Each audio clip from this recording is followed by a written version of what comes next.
Halo semuanya, pada video ini saya akan menjelaskan Classical NLP Task berdasarkan Hugging Face Course Chapter 7. Classical NLP Task adalah berbagai jenis tugas dasar dalam NLP yang digunakan untuk memahami, menganalisis, atau menghasilkan sebuah teks. Task-task ini sangat penting karena menjadi fondasi dari cara kerja model modern seperti Transformer dan juga LLM.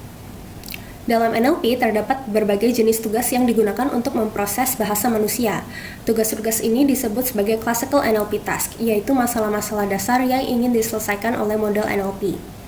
Contohnya antara lain adalah token classification, mask language modeling, summarization, translation, question answering, dan juga casual language modeling. Setiap task memiliki tujuan yang berbeda. Ada task yang fokus kepada memahami struktur teks, ada juga yang fokus kepada mengekstrak informasi, dan ada juga yang bertujuan untuk menghasilkan teks baru. Memahami task-task ini penting karena sebagian besar model NLP modern dilatih atau dievaluasi menggunakan task-task tersebut dan juga menjadi sebuah building blocks dari model language modern, termasuk LLM. Dengan memahami task ini, kita bisa memahami bagaimana model NLP dilatih, dievaluasi, dan juga digunakan dalam berbagai aplikasi dalam dunia nyata. Jika kita melihatnya secara konseptual, NLP task dapat dibagi menjadi beberapa kategori. Pertama adalah token level task, yaitu tugas yang memberikan label pada setiap kata dalam kalimat, seperti token classification. Kedua adalah sequence task, yaitu tugas yang memahami keseluruhan konteks sebuah kalimat atau teks, seperti question answering dan juga text classification. Ketiga adalah text generation tasks, yaitu tugas yang menghasilkan teks baru berdasarkan input tertentu, seperti summarization dan juga translation. Pembagian ini membantu kita untuk memahami bagaimana model NLP bekerja pada berbagai jenis masalah bahasa. Dan setiap task memiliki tujuan yang berbeda dan seringkali membutuhkan arsitektur transformer yang berbeda. Misalnya encoder doang atau decoder doang atau dua-duanya encoder-decoder models. Token classification adalah task NLP yang memberikan label pada setiap token atau kata dalam kalimat. Beberapa contoh paling umum adalah NER atau Named Entity Recognition, yaitu untuk mendeteksi entitas seperti nama orang, organisasi, dan juga lokasi. Misalnya dalam kalimat My name is John and I work at Google, model dapat mengenali bahwa John adalah person dan Google adalah organization. Selain itu, ada juga part of speech tagging atau POS tagging yang menandai jenis kata seperti noun, verb, dan juga adjective. Ada juga chunking yang digunakan untuk mengelompokkan kata menjadi frasa tertentu. Task ini sangat penting karena membantu model untuk memahami struktur linguistik dalam kalimat. Nah, dalam contoh di Hugging Face, token classification dilakukan menggunakan dataset CoNLL 2003, yaitu dataset ini berisi berita dari Reuters yang sudah diberi label untuk beberapa task seperti NER, POS tagging, dan juga chunking. Salah satu tantangan dalam task ini adalah tokenization. Model transformer sering menggunakan subword tokenization sehingga satu kata bisa dipecah menjadi beberapa token. Contohnya adalah kata lamp yang bisa dipecah menjadi dua token, yaitu la dan juga mb. Karena itu, kata harus disejajarkan kembali dengan token hasil tokenization. Untuk mask language modeling adalah teknik training yang digunakan untuk model seperti BERT. Dalam model ini, sebagian kata dalam kalimat akan disembunyikan menggunakan token mask.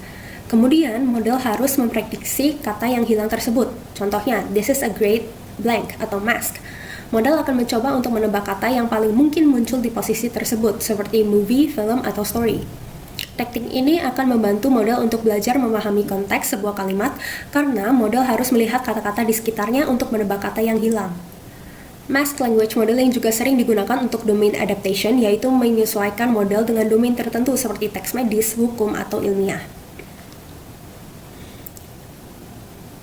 Beberapa NLP task termasuk dalam kategori text generation, yaitu task yang menghasilkan teks baru. Salah satunya adalah summarization.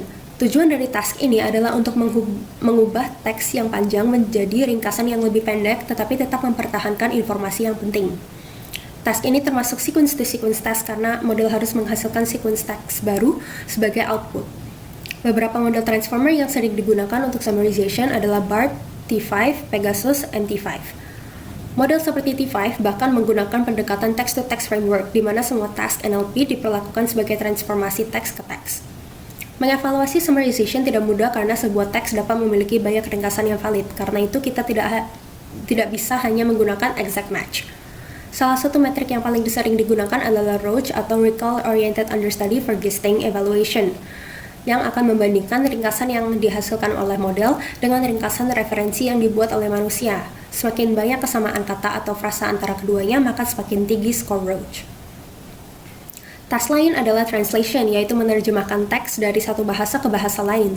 Task ini termasuk sequence-to-sequence teks juga, karena model menerima satu kalimat menjadi sebagai input dan menghasilkan kalimat lain sebagai output. Model transformer seperti T5, BART, dan juga MT5 juga sering digunakan untuk task ini. Task berikutnya adalah question answering. Dalam task ini, model akan diberikan dua input utama, yaitu konteks atau teks sumber, dan juga pertanyaan. Model kemudian harus menemukan jawaban yang paling relevan dari teks tersebut. Sebagai contoh, jika sebuah teks menjelaskan bahwa transformer didukung oleh PyTorch, TensorFlow, dan JAX, maka ketika ditanya library apa yang digunakan, model dapat menjawab berdasarkan informasi dalam teks tersebut. Task ini sangat populer dalam aplikasi seperti chatbot, search engine, dan juga sistem tanya-jawab otomatis. Sebagai kesimpulan, chapter 7 memperkenalkan berbagai classical NLP task yang menjadi fondasi dari sistem NLP modern. Beberapa task penting yang sudah kita bahas adalah token classification, mass language modeling, summarization, translation, dan question answering. Memahami task-task ini sangat penting karena large language model dibangun berdasarkan konsep yang sama, hanya dengan skala data dan model yang jauh lebih besar. Dengan memahami dasar-dasar ini, kita dapat lebih mudah memahami cara kerja model NLP modern dan bagaimana menggunakannya dalam berbagai aplikasi. Terima kasih sudah mendengarkan, semoga bermanfaat.